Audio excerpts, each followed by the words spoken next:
야담상회를 찾아주신 마님들과 선비님들 감사드리옵니다. 야담상회, 오늘의 이야기 시작합니다. 옛날 옛적 안동에 사는 맹필이라는 선비가 있었습니다.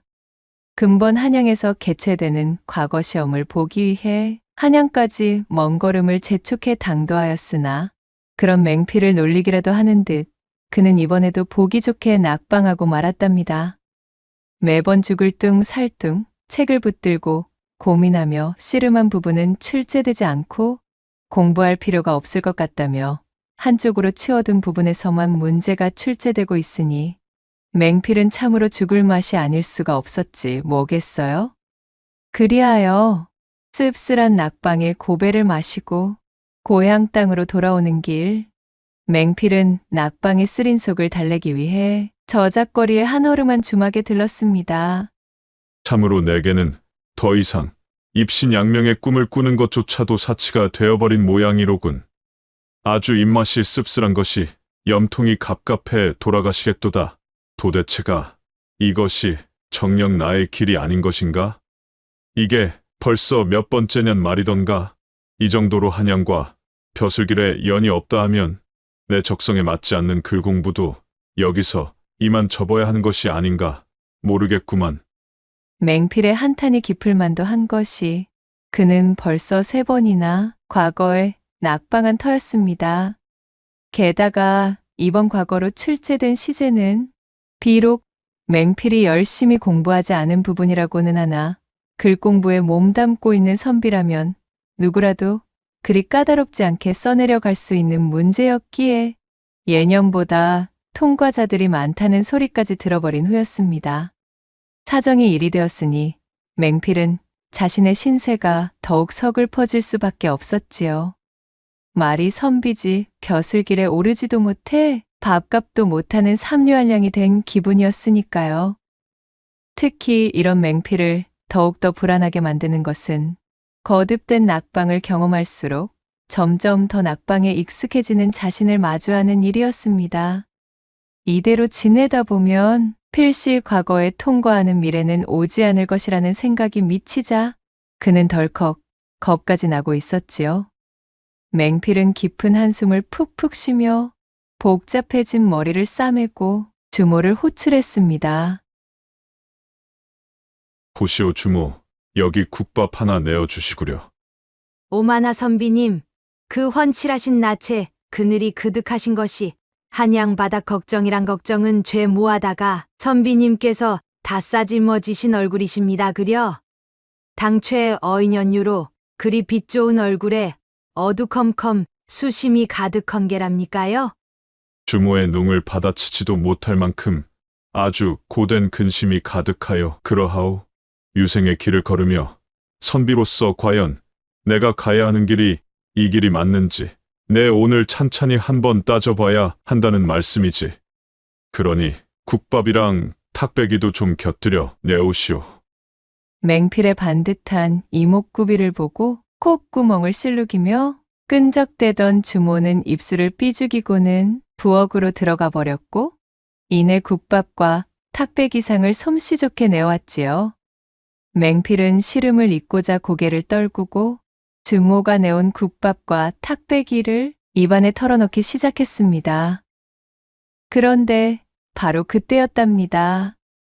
행색이 비루하여 꾀죄죄한 거짓골의 한 사내가 주막 입구에서 서성거리더니 맹필과 눈이 마주쳤지요. 맹필이 아무리 뜯어보아도 분명 정상은 아닌 것으로 보이던 사내는 특히 그 어디를 향하고 있는지 도통 알 수 없는 눈동자가 백미였습니다. 그것을 마주하자마자 간담이 서늘해진 맹필은 얼른 사내를 흘끔거리던 시선을 거두고 국밥을 먹는 것에 열중했답니다. 그러나 사내는 이미 목표를 정했다는 듯 주막 안으로 천천히 들어서고 있었습니다.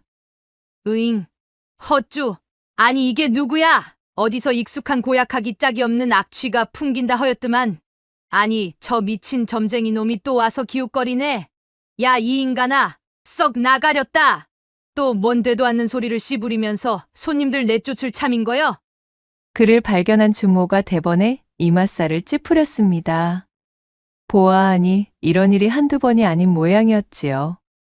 손으로 거짓골의 사내를 쫓아내는 신용을 하던 주모는 못마땅하다는 듯 투덜거렸어요. 아닌 것이 아니라 이 주모에게 점쟁이라 불린 사내는 정신이 온전치 않은 듯 보였습니다. 넋이라도 나간 듯한 몸짓과 표정으로 비척거리며 주모의 으름장은 아랑곳하지도 않고 주막 안으로 들어서며 희죽희죽 웃기 시작했으니까요. 기묘한 웃음소리를 흘리며 시종일관 키득거리던 사내가 주막 안에서 국밥을 먹고 있던 손님들의 상으로 다가서자 갑자기 나타난 이 괴팍한 점쟁이 사내 때문에 손님들이 아연실색을 하며 그를 향해 소리쳤지요. 어이쿠 냄새야. 아니 이놈아. 국밥 맛다 떨어지겠으리 저리 가지 못해? 코를 감싸쥐고 그의 행색과 그에게서 풍기는 악취를 타박하며 사내를 쫓아내기 일쑤였습니다. 누구 하나 그를 반기는 사람이 없었고 심지어 인상이 험악한 장돌뱅이들 몇몇은 사내를 밀치고 쓰러뜨리며 발길질을 하기까지 했습니다. 그럼에도 점쟁이는 익숙하다는 듯 전혀 기죽지 않는 것이었어요. 그는 대수롭지 않다는 듯 일어나 낡은 도포자락에 묻은 먼지를 툭툭 털어내더니 주막 여기저기를 들쑤시며 걸어다녔어요.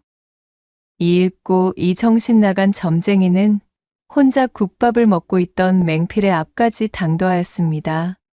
점쟁이의 시선이 맹필의 뒤통수로 따갑게 내리꽂히고 있었습니다. 먹고 있던 국밥이 입으로 들어가는지 코로 들어가는지 분간이 되지 않을 정도로 성가신 시선이었지요. 맹필이 점쟁이의 괴팍한 요사스러움에 말문이 막혀 눈만 꿈뻑거리며 곁눈질을 돌리는 사이 맹필을 물끄러미 바라보고 서 있던 점쟁이의 입에서 대뜸 희한한 말이 튀어나오는 것이었습니다. 얼씨구 절씨구 내 참으로 살다 대같이 희한하기 짝이 없으며 또한 매백 꼬인 팔자는 처음 보겠구려.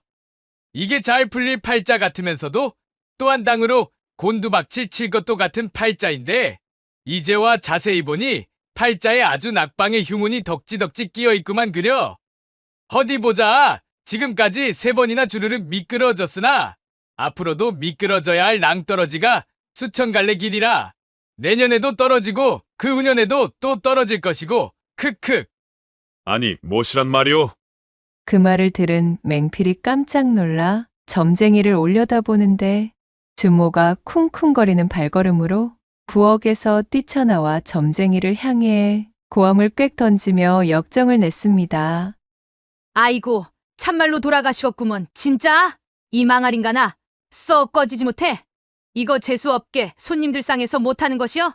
또 아무나 붙잡고 설랑 그지 같은 소리를 늘어나서는 손님들 입맛을 싹 달아나게 만들 심산이지? 오늘만큼은 나도 그냥 두고 보지 못하겠다. 이 말이여 시방. 그간 점쟁이에게 알게 모르게 얼마나 시달린 것인지 주모는 부엌에서 들고 온 부직갱이를 들어올리며 화를 내는 것이었어요.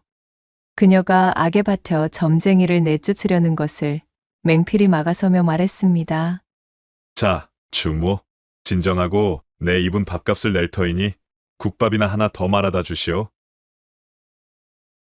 예, 아니 선비님요. 이치에게 밥을 사다니요. 선비님께서 타지분이시라 잘 모르시나 본데 이 인간으로 말씀드리자면 정신이 헷가닥한 미친 논팽입니다요. 사시사철 요 모양 요 꼴로 저작거리를 돌아다니면서 되도 않는 점이랍시고 헛소리나 내뱉으며 과객들 푼전이나 받아먹는 말종 인간인디. 아무튼 어떻소?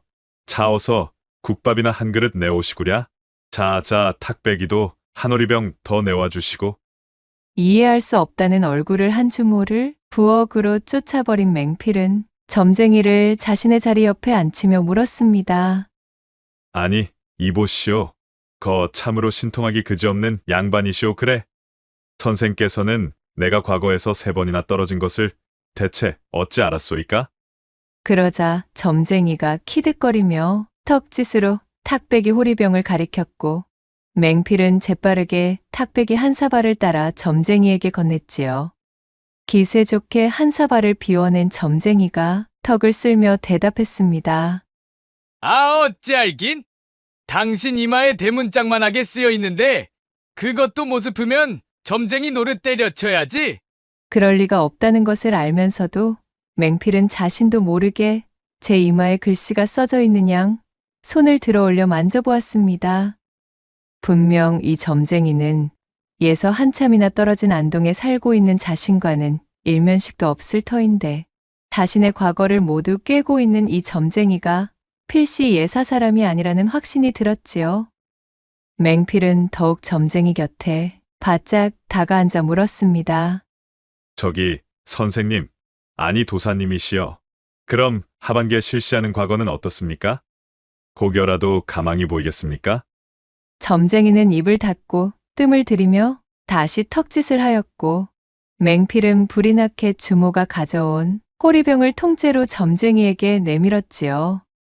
그것을 받아든 점쟁이가 꿀꺽꿀꺽 잘도 마시더니 캬 하는 탄성을 뱉으며 입을 열었습니다. 이거 천기를 누설하는 대가로 겨우 탁배기 면모금이라니 참말로 염하다 염해. 하지만 내 기분이다. 이 주막서 나를 무시하지 않은 유일한 사람이니 내 알려드리지.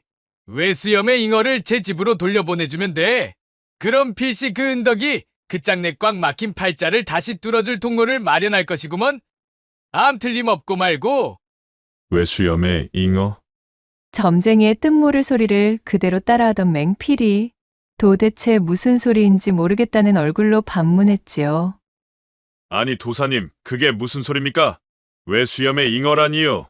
느닷없이 외수염의 잉어를 어디서 어떻게 찾는다는 말씀이십니까? 조금만 더 자세하게 설명을 해주십시오.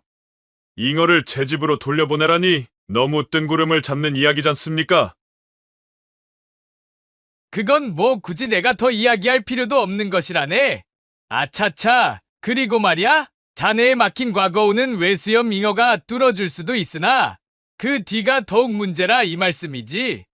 원래부터가 이 막혀있던 팔자가 외적인 요인에 의해 뚫리게 되면 그건 천기를 가지고 장난을 친 것으로 간주되기 때문에 저승명부에 적혀있던 수명이 뒤바뀌는 법이지. 하여 자네도 목숨이 간당간당해지는 순간이 오게 될 거라 이 말씀이야.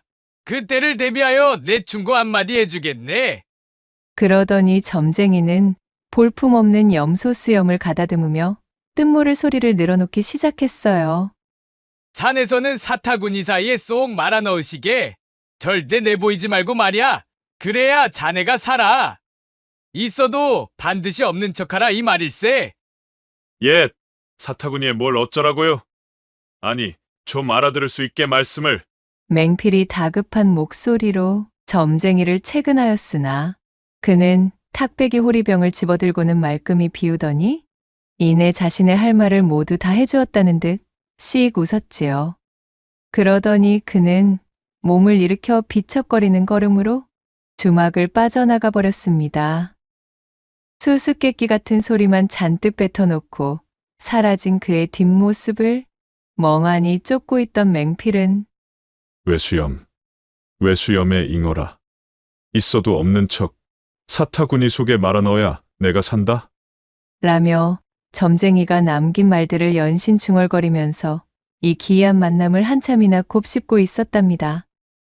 어느덧 시간은 흐르고 맹필은 국밥집을 나서 고향을 향한 걸음을 재촉하였습니다. 그때까지도 맹필은 점쟁이가 일러준 뜬모를 소리들을 중얼거리고 있었어요. 맹필이 걸음을 옮기는 사이 하늘에 걸려있던 해는 뉘엿뉘엿 지고 있었고 남한강 나루터가 눈앞에 보이고 있었습니다. 아무래도 하룻밤을 묵고 가야 되겠구만. 그대로 길을 재촉했다간 숲속에서 야숙이라도 해야 할 판이야. 하룻밤 신세지기 위해 근방에 갈 만한 주막이 있는지를 물어보려 주변을 둘러보니 때마침 나루터 근방의 강둑에서 낚시꾼 하나가 낚시를 하고 있었습니다. 맹필이 낚시꾼에게 다가가 반갑게 인사를 건네면서 이 근방 하룻밤 쉬어갈 만한 주막이나 국밥집이 있겠소이까? 하고 물어보자 낚시꾼이 말했지요. 아이고 그러면 입죠. 이따마다요. 바로 저기 불빛이 보이는 나루터 옆에 주막이 국밥이 끝내주기로 소문이 자자합디다요. 맹필은 낚시꾼이 알려준 방향을 가늠해보고는 그에게 감사의 인사를 전하고 몸을 돌리며 주막 쪽을 향해 발길을 돌리려던 찰나였어요. 아니, 이게 웬일인가요? 낚시꾼이 잡은 물고기를 모아두기 위해 발밑에 놓아둔 항아리 속에서 큼지막한 잉어 한 마리가 헤엄을 치고 있었는데 맹필이 자세히 들여다보니 수염이 하나뿐인 외수염 잉어였던 것입니다. 아니, 이럴 수가. 이것은 점쟁이가 말하던 바로 그 외수염 잉어자는가? 참으로 신통한 일이로다. 맹필은 온몸에 소름이 돋는 것을 느끼며 무릎을 탁 쳤습니다. 점쟁이의 말을 떠올린 맹필은 생각할 겨를도 없이 낚시꾼을 밀치고는 한쪽 수염이 떨어져 나간 채 벌름거리며 숨을 내쉬는 커다란 잉어를 꺼내 다짜고짜 얼싸안고 후다닥 내달려 강 근처에 내던져 잉어를 놓아주었지요. 잉어는 얼굴을 돌려 맹필을 한번 바라보는가 싶더니 유유히 헤엄쳐 이내 깊은 강물 속으로 사라져버렸습니다. 어렵사리 잡은 잉어를 빼앗긴 것도 모자라 눈앞에서 졸지에 느닷없이 방생까지 해버린 낯선 선비 맹필의 행동에 낚시꾼은 잔뜩 화를 내고는 대체 이것이 무슨 짓이냐며 꾸짖었어요. 맹필은 낚시꾼에게 피치 못할 사정이 있어 그러하다 이르고는 섭섭치 않도록 두둑이 잉어값을 치르며 낚시꾼을 다독였지요. 강 한복판으로 맹필을 집어던질 기세로 화를 내던 낚시꾼은 맹필이 건넨 거금을 받아들고는 만족한 듯 머쓱하게 돌아갔습니다. 맹필은 어둑어둑해진 강을 바라보며 잉어가 제 집으로 무사히 돌아가기를 기원하고는 주막을 향해 몸을 돌렸습니다. 그렇게 고향 땅으로 돌아온 맹필은 절치부심하여 하반기 과거 시험을 위해 다시 한번 피내는 글 공부에 매진하였습니다. 이번이 마지막이라는 각오로 학구열을 불태웠지요. 그리하여 또다시 한양행에 오른 맹필은 마침내 그토록 바라던 과거에 합격하게 되었습니다. 비록 장원급제나 대통은 아니었으나 불통하여 연전 낙방만 하던 맹필에게는 더할 나위 없이 기쁜 일이었지요. 그 점쟁이의 용한 기운 덕분에 내 드디어 뜻을 펼치게 되었구나. 점쟁이의 귀띔대로 영물과도 같은 외수염 잉어를 무사히 방생하여 벼슬길이 열렸다 생각했던 맹필은 늦게나마 시작될 벼슬길에 잔뜩 기분이 좋아졌습니다. 얼른 고향으로 돌아가 이 경사스러운 소식을 알리고 싶었지요. 그런 탓에 여정에 대한 꼼꼼한 시간셈을 하지 않은 까닭이었을까요? 맹필이 기쁨을 이기지 못해 서둘러 길을 재촉하는 바람에 고향으로 향하는 고갯길이 금세 어둑어둑해지고 말았습니다. 벌써 산세 깊은 곳까지 들어와 버렸으니 후회한들 이미 늦었지요. 주변의 산세를 보니 이대로 어둠을 뚫으며 나아갔다가는 호환을 당하기 십상이었어요. 몹시 두려워진 맹필은 옷깃을 추스리며 부지런히 발걸음을 놀렸습니다. 고갯길 근방을 더 오르면 주막이라도 나오겠거니 싶었으니까요. 이거 과거에 통과했다고 너무 들떠서는 평소답지 않은 실수를 하고 말았구만. 날이 더 어두워지면 한 치 앞도 구분하기 힘들 터인데. 맹필이 잔뜩 곤혹스러운 얼굴이 되었습니다. 해가 지며 점점 시계가 좁아지고 있었고 어둠은 마치 산 전체를 잡아먹듯 순식간에 주변이 칠흑으로 변해버렸습니다. 이대로 방향 감각도 제대로 깨우지 않은 채 어두워진 산길을 헤매는 것은 마치 기름지게를 지고 불구덩이 속을 뛰어드는 것과 매한가지였기 때문입니다. 조급해진 맹필이 식은땀을 흘리며 숲길을 헤매고 있을 때 깊숙한 수풀들 사이로 민가에서 나오는 것 같은 불빛이 어스름이 보이는 것이었지요. 맹필이 몹시도 반가운 나머지 허둥지둥 불빛을 따라 달라붙으니 이윽고 허름해 보이는 초가 하나가 맹필의 눈앞에 나타났습니다. 계십니까? 지나가는 과객이 온데 이 산속에서 길을 잃어 잠시 지붕 좀 빌릴까 청하겠습니다. 맹필이 사립짝에 서서 집안을 향해 인기척을 내자 창백한 얼굴빛을 한 여인이 모습을 드러냈습니다. 얼굴에 핏기라고는 보이지 않는 가냘프고도 서늘한 첫인상의 여인이었지요. 그녀의 신비한 요기에 맹필은 침을 꿀꺽 삼켰으나 이윽고 가까이 다가선 여인의 얼굴을 살펴보니 뱀을 닮은 듯한 요사스러움 너머로 사람을 홀리는 듯한 색향을 뿜어대고 있었기에 맹필은 그만 넋을 잃고 여인을 쳐다보고 있었습니다.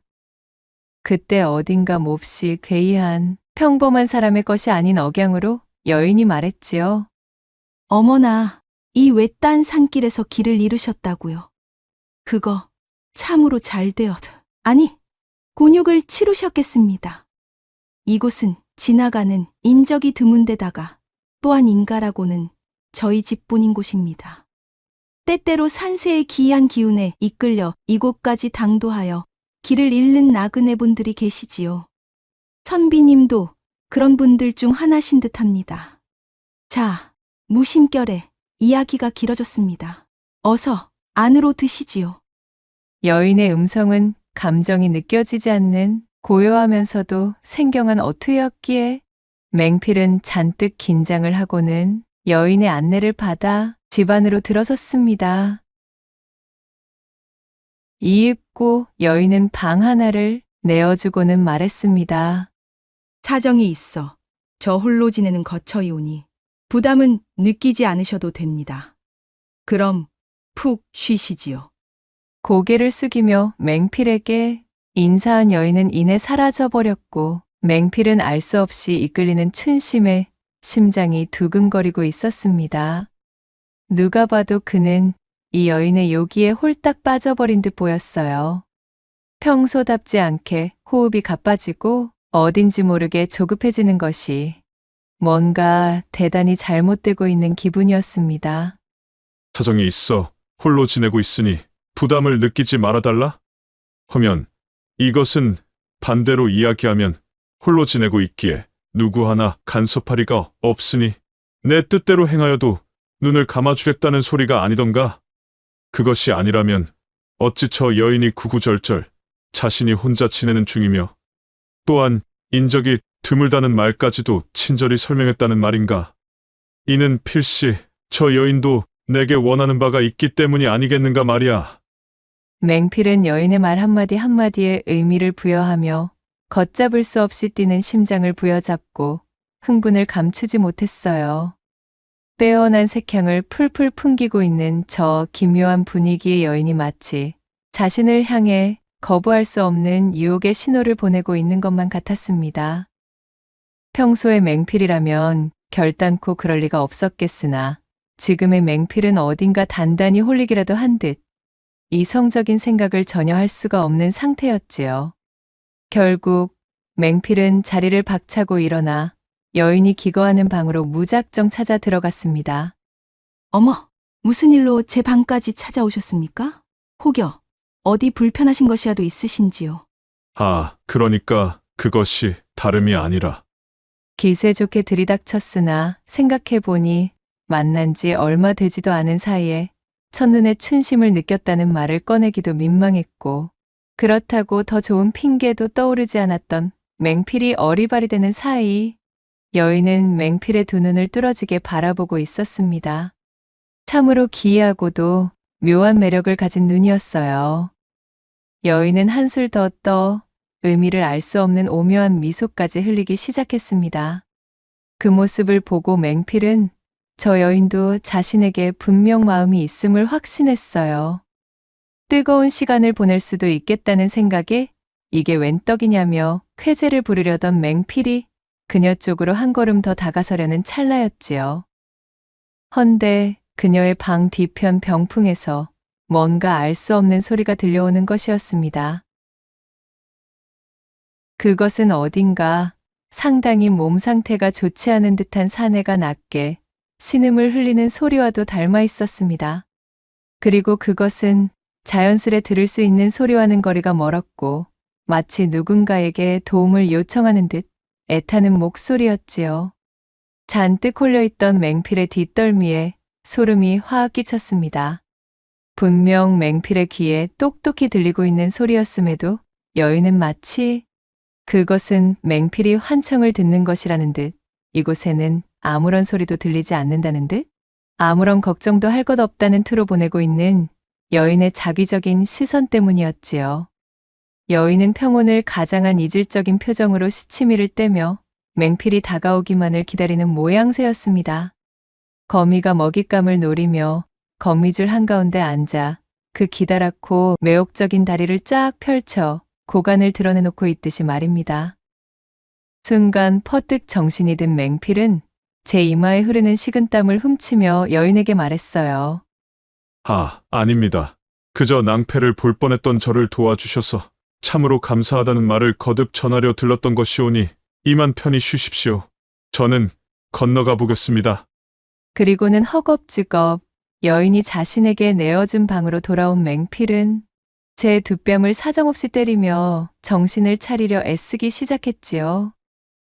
이윽고 얼추 제정신으로 돌아온 그가 제 얼굴을 단단히 붙들고는 중얼거렸습니다.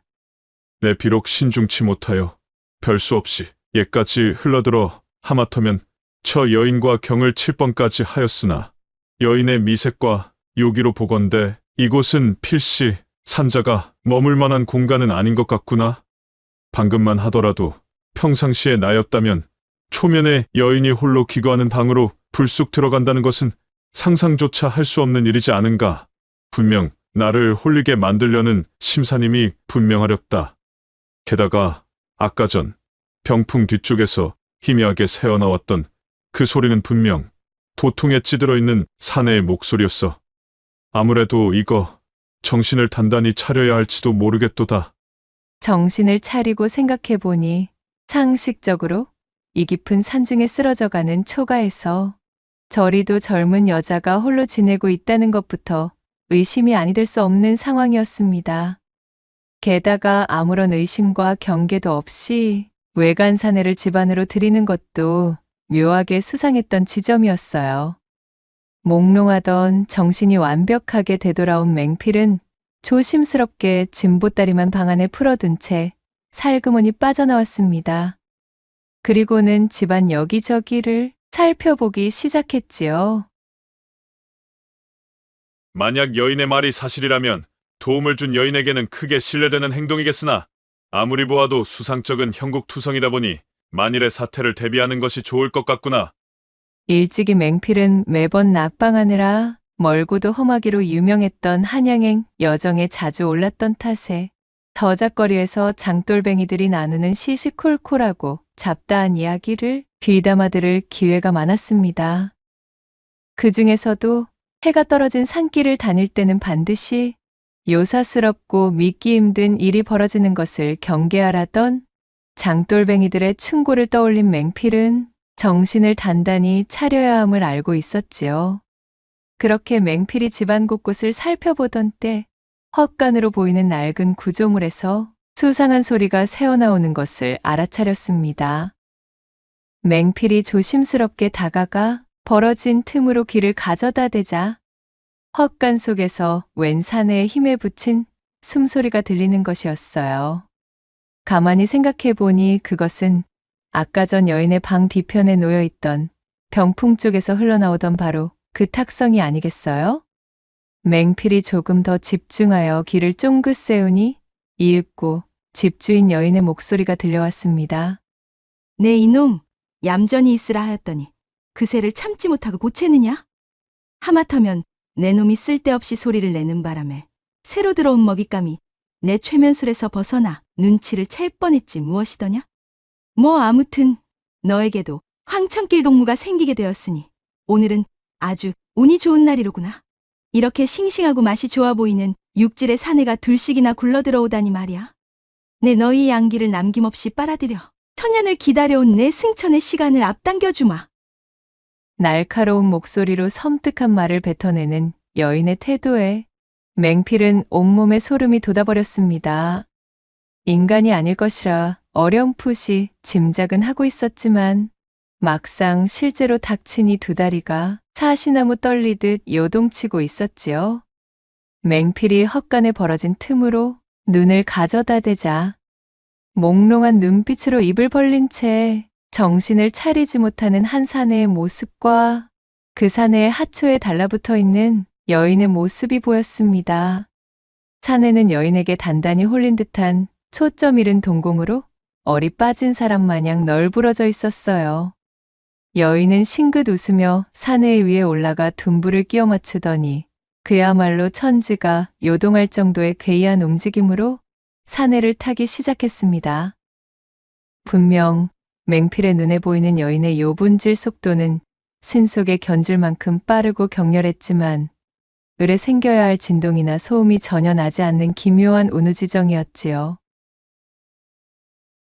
여인의 몸이 세차게 들썩거릴수록 아래에 깔려있던 사내는 점점 피부가 쪼그라들며 빠르게 말라붙기 시작했어요. 몸 안의 수분이란 수분은 죄 빨려나가는 듯 했지요. 그렇게 한참 동안이나 여인은 제 입맛대로 사내를 요리조리 가지고 놀고는 이미 숨이 멎은 것으로 보이는 사내를 내려다보며 혀로 입술을 핥고는 씩 웃었습니다. 그럭저럭이로구나. 잔뜩 기대한 것 치고는 그닥 맛이 각별하지는 않군. 내가 승천할 수 있는 영양분이 되었음을 감사하도록 하거라. 인간의 사내여. 반주검 상태의 사내를 내려다보며 말을 마친 여인은 마치 사마귀가 먹이를 붙잡고 체액을 빨아먹듯 사내의 하초에 주둥이를 가져다 대고는 단단히 달라붙어 요란한 입소리를 내며 흡입하고 있었고 공기가 빨려 들어가는 소리와 함께 여인에게 붙잡혀 있던 사내는 점점 더 말라비틀어져서는 이내 번데기처럼 괴이하게 변하고 말았지요. 여인이 중얼거린 대로 사내의 양기를 남김없이 취하여 그것을 먹이로 삼는 듯 보였습니다. 눈으로 보고도 믿을 수 없는 광경을 목격한 맹필이 뒷걸음질을 치다 엉덩방아를 찌으며 비명을 내질렀습니다. 그러자 헛간 안에서 와장창하는 소리가 들리더니 이내 머리카락이 새하얗게 변한 채 제 본색을 드러낸 여인이 밖으로 뛰쳐나왔지요. 네 이놈! 받겠다! 여인은 말로 형언할 수 없는 무서운 모습으로 맹필을 내려다보았고 맹필은 그 자리에서 오줌이라도 지릴 듯 온몸이 굳어 움직일 수가 없었습니다. 맹필이 제발 살려달라 두 손을 싹싹 모아 빌자 어림도 없도다. 네 이놈! 내 놈도 내가 관장하고 있는 이 숲속으로 들어온 이상 고간에 묵직한 것을 달고 있는 사내 놈이라면 당연지사 내 먹잇감이 되는 것이 수순이니라. 그러니 얌전히 내 먹이가 되거라. 맹필이 기어들어가는 목소리로 목숨을 구걸했으나 여인은 이제 숨길 이유도 없다는 듯 흉흉한 발걸음으로 맹필을 향해 달려들었지요. 맹필은 걸음아 날 살려라 하며 혼을 빼고 달아났고 어디가 어딘지 구분조차 되지 않는 숲속을 정신없이 내달려 바위 틈에 몸을 숨겼습니다. 여인은 번뜩이는 안광을 뽐내며 짐승 같은 숨소리로 맹필을 추격하였고 점점 거리가 좁혀지자 맹필은 심장이 땅으로 꺼지는 듯 했습니다.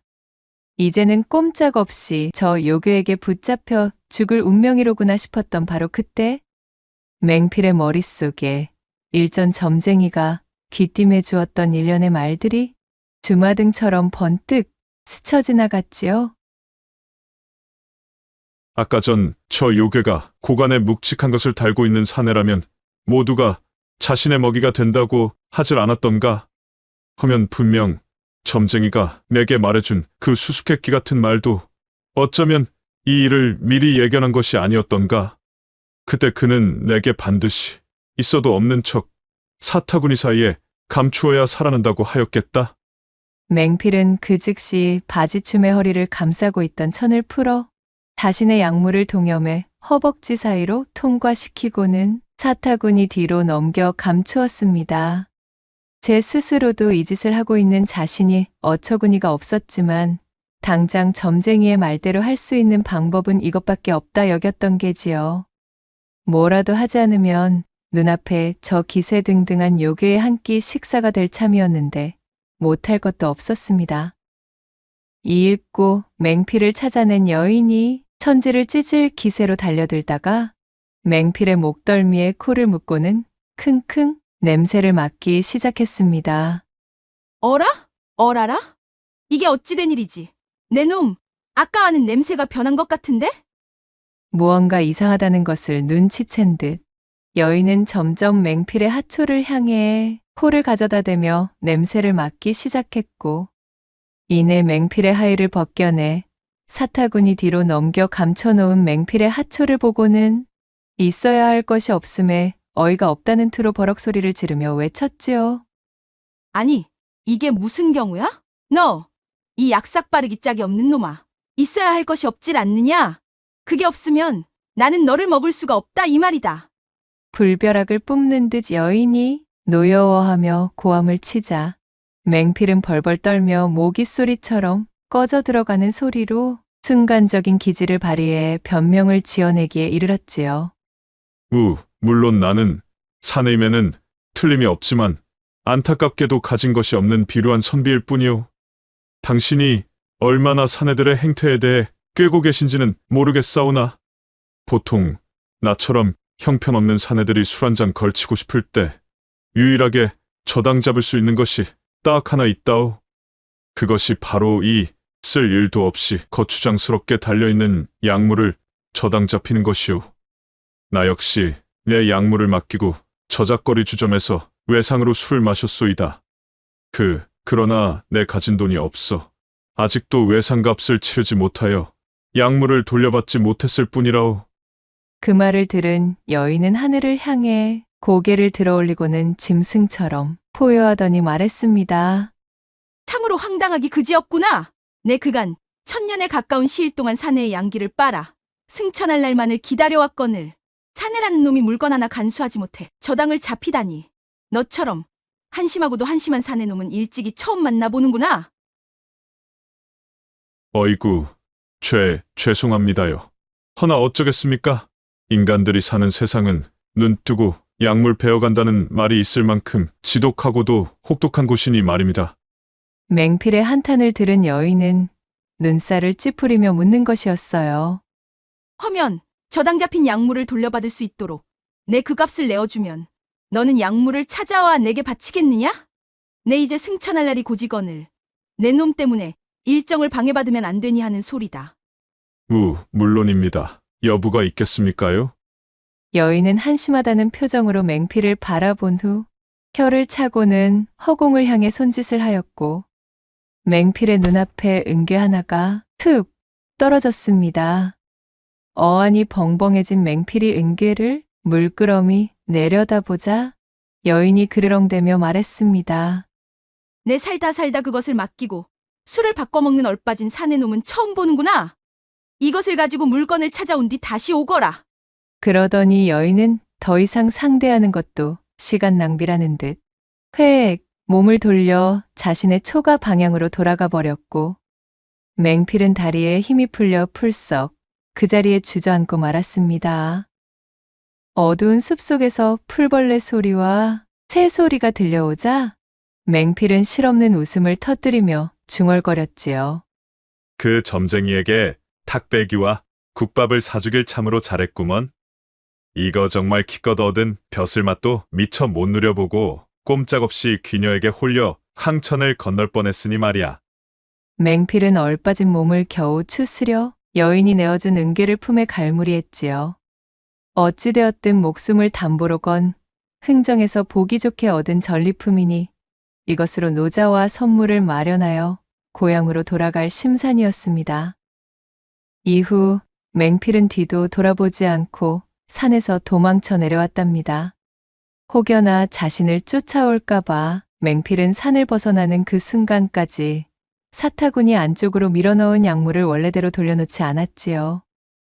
그 후로 고향으로 돌아간 맹필은 다시는 그 일대를 얼씬조차 하지 않았으며 또한 그때의 경험을 바탕으로 맹필은 벼슬에 오른 뒤에도 아무리 외견이 형편없고 허름한 차림인 사람들이라 할지라도 무시하지 않았고 자신에게 천기를 알려주었던 점쟁이를 대하듯이 그들의 말을 귀담아 듣고 경청하는 관리가 되어 주변의 신임을 받아 꽤나 높은 품계까지 오를 수 있었다는 후문이 옵니다. 낭독해드린 이야기가 마음에 드셨다면 구독과 좋아요, 댓글로 야담상회를 응원해 주셔요. 늘 잊지 않고 야담상회를 찾아주시는 마님과 선비님들 시청해 주셔서 참으로 감사하옵니다.